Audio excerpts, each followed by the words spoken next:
Trapped with Daniel, Chapter 2. Chapter 2. Just go on and challenge me.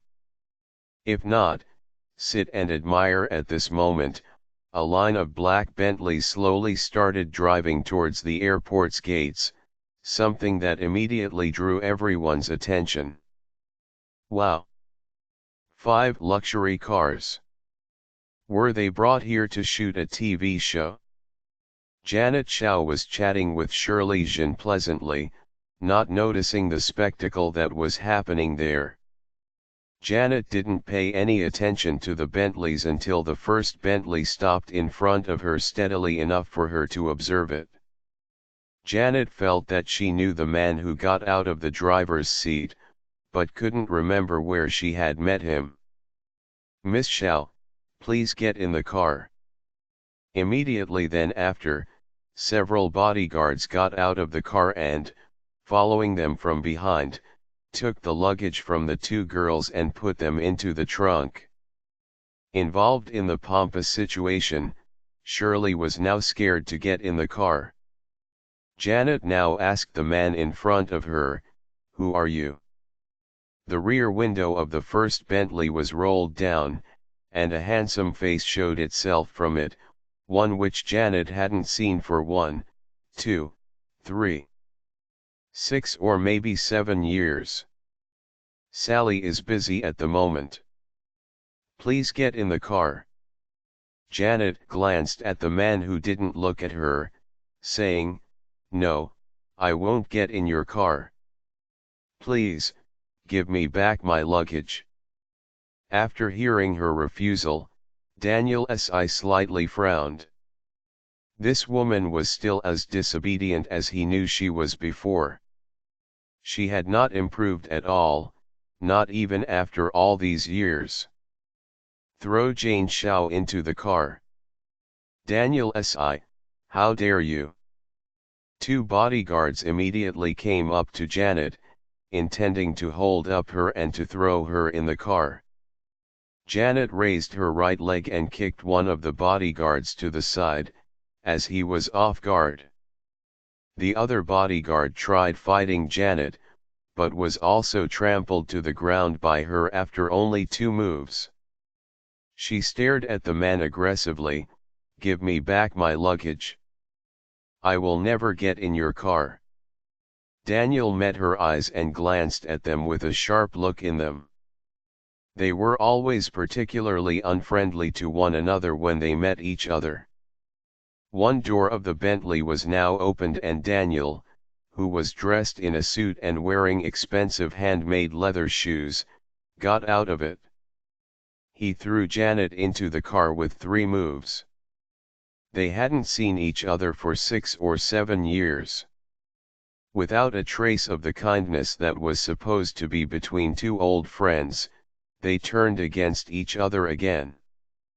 As Daniel threw her into the car, Janet bumped her head against the window.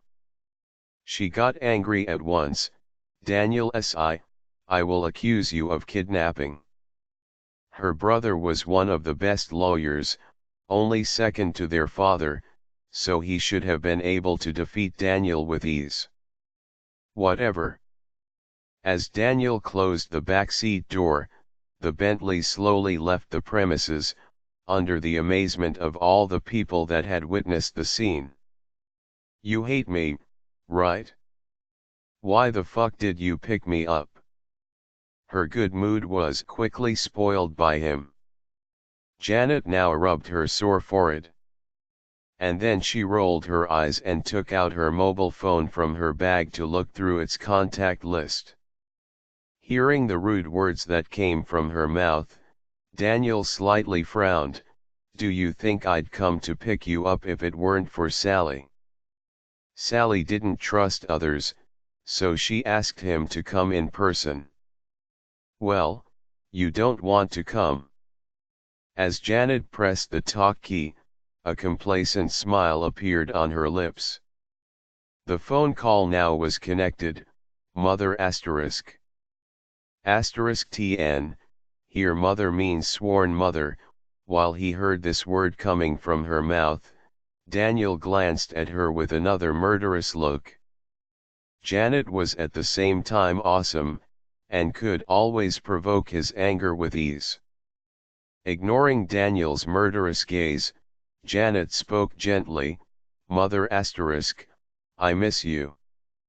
Where are you now?" TN, here mother means sworn mother, Jane, I'm in Iceland with your father, but we will come back soon. Don't worry. Asterisk TN, here father means sworn father, okay. Mother, I won't worry, but... When Janet changed her voice into an aggrieved tone and suddenly about to complain about her experience, Daniel leaned close to her and vigorously covered her lips with his left hand. The only soft spot in all Daniel's life was Lola. This woman had always told lies and could only talk nonsense, so he couldn't let her tell on him. With her lower body pinned down by Daniel, Janet smelled his pleasant breath. His breath engulfed each and every one of her nerves, which made her briefly forget to stand against him at that moment. Daniel grabbed her mobile phone from her hands, put it against his ear and interrupted the caring questions that Lola was about to ask. He spoke while looking at Janet, "Mother, Jane is fine. I just picked her up and I'm going to send her back home soon. That's it, bye." After he finished the call, Daniel loosened Janet, who was a bit dazed and confused, and rudely threw her mobile phone into her arms. He then tidied up his business suit, and kept at a distance from her. Who allowed you to talk on my phone?" Janet put aside her messy thoughts and gave the nonchalant man beside her a fierce glance. "It's my mother." "Well, you are indeed right, but just because she's your mother doesn't give you the right to take my phone." In the face of this unreasonable girl, who was bothered about trifling things, Daniel didn't respond to her and instead leaned back in the seat, with his eyes closed.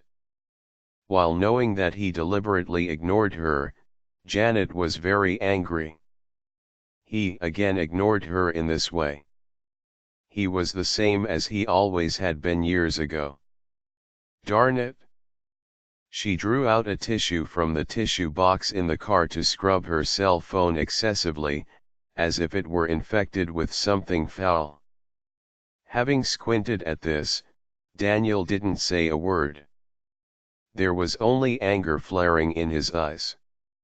Sparkshy, the driver sitting in front of them, held back his laughter as he finally saw both of their expressions and responses in the rear-view mirror. At the Royal Valley mansion, Janet opened the car door and unwillingly said, "Thank you." She then slammed the car door and walked towards the door of her villa. 2 bodyguards carried her luggage and followed her at once. It was not until she saw them that Janet realized she had left Shirley behind.